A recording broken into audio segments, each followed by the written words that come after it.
First, I would like to say that I've been so impressed by listening to you this morning. It's been very, very learning, inspiring, and it convinces me even more that I'm happy to be here today, Clara, and that we need to join forces. How synergies between this amazing medical excellence that you represent, both of you, the artistic excellence that you represent, the cultural excellence, the media excellence, and everything you are doing, Clara. I'm following all your newsletters and all the work you're doing in Berlin with this motto that I like so much, because it's so much what I try to do in the European Parliament, to mobilize, increase participation of consumers, of people, to really mobilize the power of the people to change our behaviors with food, to understand how important food is for our health, to change our lifestyles. And whatever we can do as legislators and policymakers, it will never work if people are not going to be the driving force. So be informed, be aware, be responsible. Thank you for promoting this in such a way. I would like to say to Barbara, I come from the privileged Italian excellence of Parmesan cheese. My family has produced Parmesan cheese in Tabiano Castello, an hour from here, in the hills of Parma, for more than 100 years. And when I started to live and work abroad, this link to the territory, this link to my family roots, to this dedication to quality food.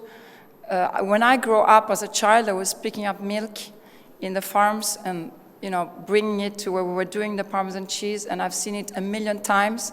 I brought it in the north of Europe, and it's very much with me. And I wrote, really to respond to what you were saying in storytelling, which I think is so important, about how food and territory for us is important. I wrote a book that became a bestseller 15 years ago in Swedish on what's behind Parmesan cheese. Why the whole area?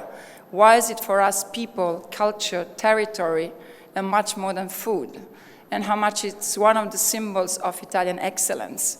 And I'm very proud to have created a company on the internet talking also about digitalization, again, 15 years ago, as a pioneer of e-commerce, which is called italiantradition.com, where I tried to bring to the north of Europe, to the rest of Europe, our excellence from all of the local, regional excellence that we Italians have everywhere in food. It was obvious that coming to the European Parliament, food has been, of course, at the center of my work, my commitment. And I also come from the war in the Balkans. I spent 3 years in the siege of Sarajevo.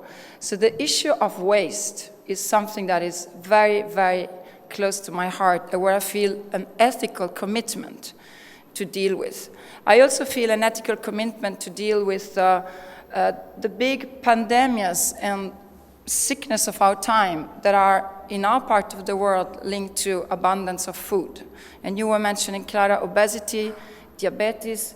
We know how much it affects an entire generation of kids and adolescents. You all know the figures better than me. But we can say that about 20% of kids are overweight, 1/3 are obese, considered obese. I don't dare to talk too much about these figures in front of prominent doctors, but the figures are really stunning. And so we are working a lot in the European Parliament, very concretely, to deal with this issue. There is no time to say everything, but I just would like to throw for the reflection and the debate a few issues we have been doing. For the first, we have adopted a major legislation on food labeling, which has now entered into force, and which basically is empowering consumers to do free choices based on better information and better awareness. It is the responsibility of every individual and every parent what they and the children eat. It's our responsibility as policymakers to make sure that the food that is available, at least in Europe, that's our area of responsibility. It doesn't mean it's the only one that is important, but it's the area where we can have an impact directly, that the food that is available is safe and secure, and that the information is correct, clear, visible, and readable. And we know how many of these very, very small text then are back front, no one understands them. You need glasses for women like me over 40. And when you are a parent in a rush on a Friday afternoon with screaming kids in a supermarket, you don't really have the time to look at it unless it's easy and front-packed. We have also done things like making, that was my amendment, making obligatory issues like the allergen. You know how many parents like me have children that are allergic to nuts, and you never know if there are really nuts or not. It's true that there can be traces of nuts. And all these issues we've really been putting forward, and it's now European law. Also last year entered into force in November the denomination of origin, obligatory for all meat. And we know how much meat is one of the very, very sensitive food when it gets to health. It was obligatory before only for cow meat, now it's obligatory for all meats. The issue of traceability, transparency, where do the food come from? What am I eating? Who is producing it? It's something that consumers care more and more in Europe, and we have the duty to make it available in a way that is transparent, that responds to consumer concerns, but of course also that doesn't make it too complicated administratively and that doesn't create too much red tape and costs for the producers. Otherwise you get the opposite effect. This balance is very difficult to achieve, but that's the way at least me and my colleagues have been trying to move forward. We are working now on also better labeling for sustainability, because there's so many labels that instead of being a way of facilitating for consumers, they have become often a way to confuse consumers. And because food goes over border in Europe, we need to break this fragmentation of labels, all these national labels that we have, and have common European labels. I'm among those who are also in favor of voluntary labeling to profile the territory, to profile the excellence, to profile a producer that does things in a way that is especially genuine, authentic. But the mandatory labeling has to be European. Otherwise, we will create even more problems for the consumers and for the small businesses. We have working on issues like, just to make an example, that if you produce a fruit juice, it has to be labeled fruit juice. It has to contain fruit. Isn't that obvious? But it's not like this. This is European law again, but till a couple of years ago, if you look at the label, it was like, I can say for Sweden, for instance, it was like Halon or all these fantastic beers that they have. And then if you look at the content, it was like 2% fruit. And the rest was industrially produced material. On apple juice, the same. So these are just a few examples of what we are trying to do to avoid cheating the consumer and to make sure that the consumer can make informed choices and healthy choices if they want to. I would like to say to the professor that the issue of nudge is also something that we are working very much with the industry. And there is now an initiative by the European Brands Association together with the European Retail Roundtable and Food and Drink Europe. Of course, we work very much with the umbrella organization that then represent all the others in the member state it's a voluntary initiative on the nudge, basically to help consumers make healthy choices. And I am among those who really believe that we cannot do it alone. Public-private partnerships are necessary. And unless the industry, the stakeholders are part of shaping together with us and formulating these initiatives, they will not implement them. Because we cannot really go with the police in every single shop, in every single industry, for everything that is not strictly related to food security. So we work very, very closely with the industry that has to take more and shared responsibility. This has been a leitmotif. This has been something I've been fighting now. I'm in my second mandate. I'm in the 7th year where I'm really much been, I hope, a driving force to get the industry, the food producers, more committed. And a lot is happening. We have, just to make an example, the platform on diet, physical activity and health that the European Commission is driving together with us, and the civil society is represented, the industry, the producers, and it's again to publicly take commitments in terms of reformulation of products, less salt, less sugar, less trans fats, for instance, which we know are sort of the three elements that are unhealthy and are too much present in our food. A reformulation of products, there are specific commitments with targets how much salt should be reduced to that age and then to that time. And now they took also the commitment to eliminate trans fatty acids. They took the commitment to avoid direct marketing against children under the year of 12 in television. We're trying to do the same on the internet.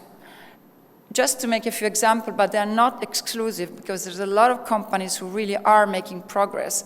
Nestlé has finally, after years of dialogue, taken the decision to remove from marketing for everything that is cornflakes, breakfast, the products for children, the figures like Spider-Man, Superman, Bamse, the cars, and all these issues that are, of course, attracting kids that are not in a position to critically assess the nutritional value information, of course, are pressing on the parents to buy this. How many things I have been buying just because I wanted to be in peace, and I didn't want to have a child screaming in the supermarket, but they know exactly where the surprise is, where the game is, and that should not be our driving for what we buy and for what we don't buy. It should be the nutritional content. And so we as policymakers are working with the industry to really look at how they market also in a free market, but marketing has to be responsible, especially towards children. We are now also working on another legislation, and I have been putting amendments which went through on avoiding, actually excluding profiling on the internet for children, which means that when you play, then they take your information and data, and then they market towards you this chocolate or this other issue. I also would like to mention, and someone mentioned the Ferrero and so on, the issue of health claim and nutritional profiles, which is extremely controversial. The food agency, Parma, is working on it. What does it mean? It means that before putting on the market a product, you need to, and call it maybe Coca-Cola Light or Nutella Light, or orange juice contains calcium, it's good for your bones. To have a health claim that makes that you can sell the product higher, but especially that the consumer think, oh, this is good for me, because it contains calcium, it contains magnesium, it contains something that is good for my health. It has to be in the framework of nutritional profiles, which means that it should be a maximum level of salt, sugar, and trans fatty acids, for instance. I don't get into the technicalities of this because to talk about health claims, it should require an entire seminar. But there's a lot of good work that has been done by the food agency, but unfortunately the political clashes are so big and the interests of the industries are so big that we have not yet really succeeded to have a very, very clear picture. But we have succeeded to avoid Nutella Light, sorry to say. I have been, and we have been working also very much with the industry directly, involving Coca-Cola. You know that in a normal Coca-Cola you have the equivalent of 17 bags of sugar, for instance. And so on, talking directly to the CEOs, talking directly with the McDonald's, making events in Brussels. A lot of the work of awareness raising, sensitizing, and bringing them to increase the responsibility. I just mentioned a few examples, but I could mention a whole list of other companies that have been willing to engage. And what you were saying, nowadays, of course, the business community has to compete with sustainability, has to compete with fairness. I've also working a lot, actually, I was in charge in the European Parliament of the work on the retail sector for several years. And we have adopted a resolution, etc., on the responsibilities of the retailers. You know that in many of our countries, most of the food is sold in supermarkets. And supermarkets have an enormous power to influence consumers of what they buy, not only through immense investments in marketing, but also how they place the products, which product they choose. And we have more and more a food supply chain that is actually driven not by demand, but by supply. Not by supply, but by demand, which means the supermarket goes to the supplier and says, I want to have this kind of product. Can you produce it? And the price is driving. The low price is driving the food supply chain. I was happy you were saying before, Clara, that it doesn't look like an elitist argument, but the fact that we should pay for the value of food is very important, because to produce genuine, quality, natural food costs more than to produce industrial food, although we cannot generalize. And the industry has the resources to invest in finding innovative ways in reformulating products. I was very happy you were also mentioning the importance of entrepreneurship, individual entrepreneurship, but also massive entrepreneurship, I think, is the way forward to find solutions that we politicians will never be able to find alone, to combine food and health and lifestyle. I would like to say a word also on the issue of food fraud, which is also something that I've been working a lot, where we have been adopting resolutions in the European Parliament. Everybody remembers the lasagna scandal, etc. And after that, we have been stepping up the requirements for labeling. We have broadened the definition of food fraud, not only when you break the food security laws, but also when you break the food labeling laws. You know that we had kinds of scandals related to the fact that not only it was written cow meat, but it was horse meat, but also that meat that was before the expiry date was relabeled and sold again. I mean, there's often in the media, sometimes too much, but there are real problems with food fraud. We have a global supply chain, we have a European supply chain, and it's very, very lucrative to cheat with food.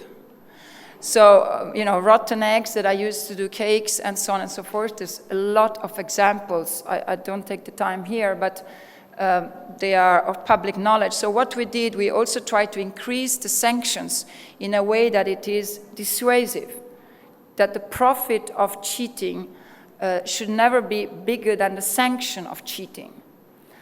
And we have also we're also working with the police, with the law enforcement authorities to prioritize food fraud, because usually it's not so much. If you look at the statistics, there's very little case where there have been judgments brought to the end on food fraud cases. This is not a matter of creating police states. This is a matter of basic consumer protection. And I'm very proud that the Parliament is extremely committed in this area. We also have been putting forward to do independent controls, unannounced controls, what I call smart controls, which doesn't mean controls that then kill the small producer because it's too much costs, but controls that are sure that whoever is producing does not have an interest to cheat. And the last thing, of course, to have more DNA tests, because we know that with DNA tests, especially with the meat, you can find out.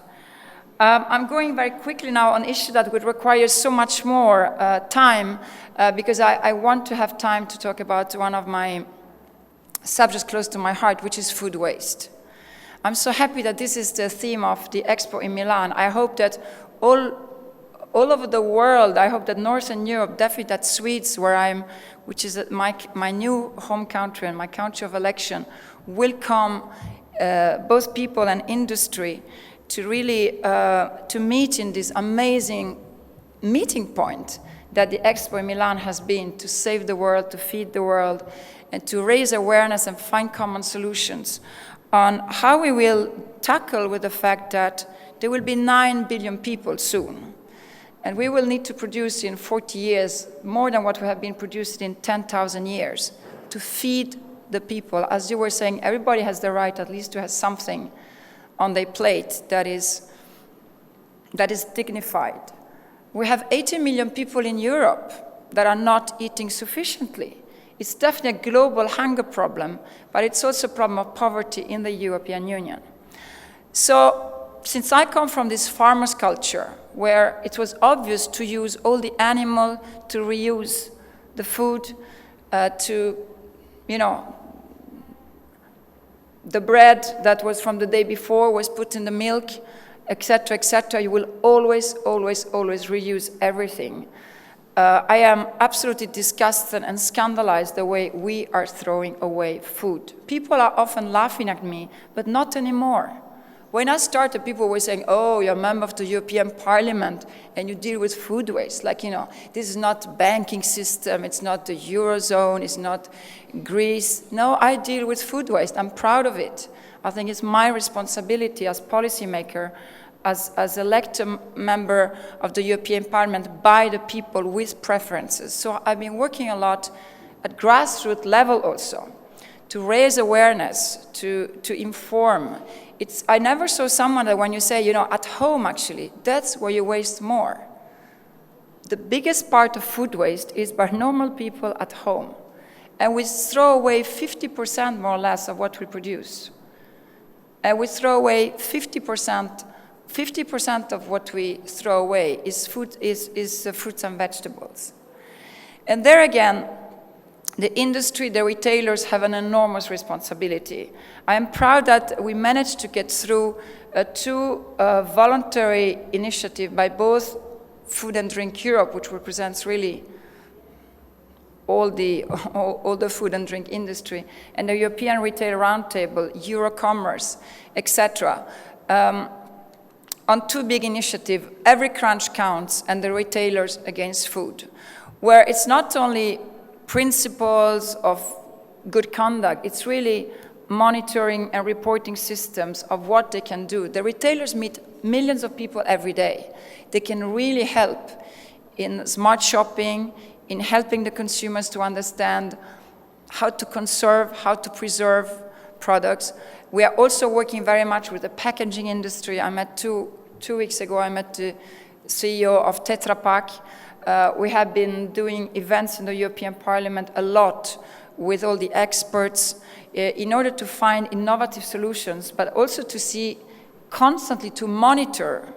And I am not afraid of blaming and shaming, to constantly put the pressure on the retailers on the street to do more. You were mentioning this law in France. We have been asking the Commission, and they have produced a sort of guide, a user-friendly guide on how you can give eatable, of course we're talking about edible food. No one is here saying that we should give away food that is not anymore edible, needless to say, for charity, for social shops now. There's a new concept where the food that is not sold anymore in supermarkets, because they don't sell 24 hours before, best before date often, to sell it in social shops where people that cannot afford maybe can rebuy it, or you as a normal citizen, you can buy at the same price because you want to do something for the environment or for sustainability or for feeding the people in the globe. And also there are companies that are now starting to really develop this social entrepreneurship, like picking up in the supermarkets the food that is not sold but that is edible, and bring it to all sorts of charities or church, or to give it to homeless people. And also there's this students diving issue. I don't know if you're aware of that they take from the backside of the supermarket what's thrown away. But also educating children. I mean, the issue that we have lost the contact with the countryside. I mean, our children meet food through plastic. There's really a sort of, we went from the farmers' culture to a plastic culture, and I think we have to go back to teach our children, and the schools have a huge responsibility. I'm in favor, and I'm doing a huge campaign in Sweden, which is my country of election, to get children at school to be taught about food, to go and visit farms, to go and see that milk comes actually from a cow, because not every child knows it in our societies. And to refine and restore this contact that you smell, you touch, you look, and you don't only blind trust the best before date. There's also a lot of actors in the society that really would like to do it, but are afraid to break the rules. And that's to be respected, of course. So we asked the Commission also, and they did it, to clarify the difference between expire date and best before date. Best before date is a quality indication. Expire date is a food security indication. It means that you can still smell your yogurt and eat it many days after the best before date. And again, with the industry, with the retailers, we are working on the issue that this marketing, buy 3, pay for 2, with food that has short life is really irresponsible. The issue that in some of the Nordic countries, for instance, you have families that are one person, but you have to buy 6 apples or 6 oranges because the packaging obliges you to buy 6. The issue of selling salads or vegetable without packages so that you take the one you need instead of buying what they propose you. All these innovative solutions are really something we're working with the industry. Now, if you see more and more, they're closing the refrigerators. Before they were really reticent to do that because they said, no, the consumer buys more if the refrigerator is open. But think how much energy was wasted and how much food had a lower, shorter life because the refrigerators were open. So there's all these issues. And of course also teaching consumers very, very easy issues and children, at school, don't take a huge portion. Better to take a small one and take again. Take a picture of your refrigerator before you go and buy food. Instead of deciding what to cook tonight based on a recipe, look first what you have in the refrigerator. And a lot of these are the tips that the industry and the retailers really have a responsibility to spread to the wide public. It doesn't take much, actually. Everybody always asks me tips, and it really can make a change in your kitchen if you reuse things. And the other thing that I have done, and I finished on that, I'm sorry I've been much more longer than I should, is to break this taboo of doggy bagging. In the United States, it's normal. In Europe, we think that it's not polite and it's embarrassing. So I've been working a lot also with super chefs and, let's say, opinion builders in the food community. Like we have a lot here in Milan and in the Expo, and brought them to do events where these big chefs, known by everybody, were reusing food, were asking the suppliers to give them things they would not sold, and were cooking with this food, but also they were introducing in their own restaurants and proposing doggy baggy, always in a dignified way, of course, always food that is edible. No one wants to create sicknesses, but to really spread and also increase the responsibility taken by the food operators. A lot more is happening in Europe that is really exciting, and I'm happy to continue to be committed on that. On the future, I just would like to say something. In the European Parliament, we're going to work now at the end of the year. The Commission is going to present the circular economy project, let's say, and it's about really looking beyond waste at all the life cycle of products, how we can have a more sustainable, more efficient management of resources, which means refurbishing, repairing, reusing, restoring, and again, spreading also the knowledge in consumers that can be done. I am sort of happy to be involved in this issue where you don't require only big legislation, but you can really involve the public, involve consumers, and of course all of you, because we need to work together on this. Thank you very much.